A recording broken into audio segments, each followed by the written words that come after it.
উত্তর কলকাতার সুকিয়া স্ট্রিটের একটি ঘিঞ্জি এলাকা, সেখানেই একটি সরু গলি। আপাত দৃষ্টিতে দেখলে একেবারেই মনে হওয়ার কথা নয় এখানেই বিরাজমান জীবন্ত কালীর বিশাল মন্দির। তিনি শ্যামসুন্দরী নামে পরিচিত।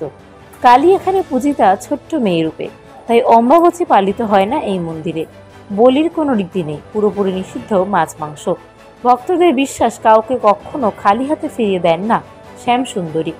ভক্তে কাতর প্রার্থনায় ঠিক সাড়া দেন তিনি, পূরণ করেন মনোবাঞ্ছা। মন্দিরের বেদিতে উপবিষ্টিতা শ্যামসুন্দরী, তার গা ঘেঁষেই বসে রয়েছেন জগন্নাথ, বলরাম, সুভদ্রা। তারা দেবীর সন্তান, পাহারাদারও। শ্যামসুন্দরীর পাশের ঘরেই রয়েছেন ভৈরব। মন্দিরের ইতিহাস। উত্তর কলকাতার এই মন্দির খুব বেশি পুরনো নয়, বরং সদ্য তৈরি হয়েছে। 2021-এ এই বাড়িতে প্রতিষ্ঠা হয় কালী মূর্তি। তারপর আগে অনেক দীর্ঘদিন অন্যত্র ছিল। তারপর কলকাতায় পদার্পণ, লোকমুখে প্রচার পেয়ে শ্যামসুন্দরীর পরিচিতি ছড়িয়েছে দূর দূরান্তে। দেবীর 3 সেবায়েত থাকেন এই বাড়িতেই, তারাই দেবীর রক্ষণাবেক্ষণের দায়িত্বে রয়েছেন। রোজ দূর দূরান্ত থেকে আসেন প্রচুর মানুষ। দুবেলা ভোগ রান্না হয় শ্যামসুন্দরীর হিসেবে। পাত পেরে খেয়ে যান মন্দিরে আসা অগণিত ভক্ত।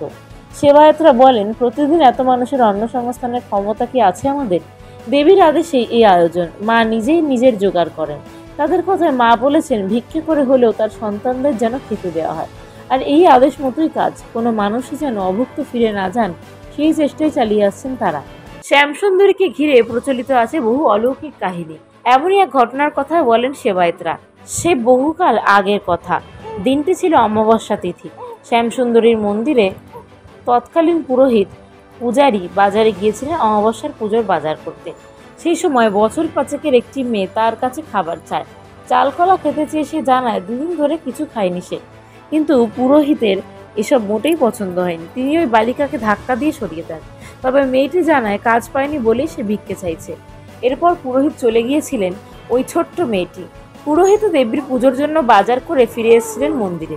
দেবীর ভোগের ব্যবস্থা হয়েছিল। প্রচুর ভক্তের সমাগম হয়েছিল অমাবস্যার সেই রাতে। নিয়ম মেনে অন্ধকারেই চলছিল দেবীর আরাধনা।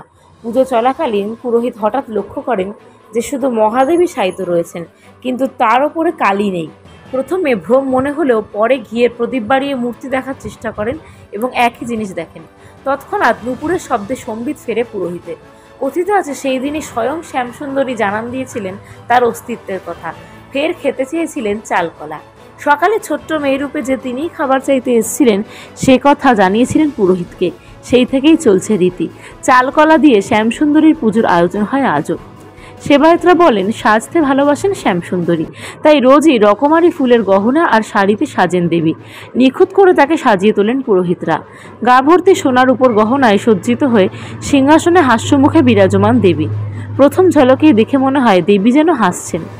এখানে পুজোর এক বিশেষত্ব রয়েছে। প্রতি অমাবস্যায় মাত্র একটি প্রদীপ জ্বালিয়ে দেবীর আরাধনা চলে। ভক্তদের কাছে বহু প্রতীক্ষিত সেই মুহূর্ত। অমাবস্যার অন্ধকারে দেবীর দর্শনে দূর থেকে ছুটে আসেন কত মানুষ। অনেকেই বলেন শ্যামসুন্দরীর উপস্থিতি অনুভব করেছেন তারা। সেবায়েতরাও নিঃশ্বাসের শব্দ পাওয়ার কথা গল্প বলেন। কেউ আবার বলেন নিজেদের বাড়িতেও নাকি মায়ের উপস্থিতি টের পেয়েছেন তারা।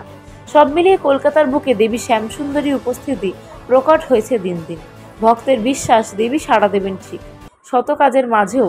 তাই একবার দেবীর দর্শনের জন্য ছুটে আসেন বহু মানুষ।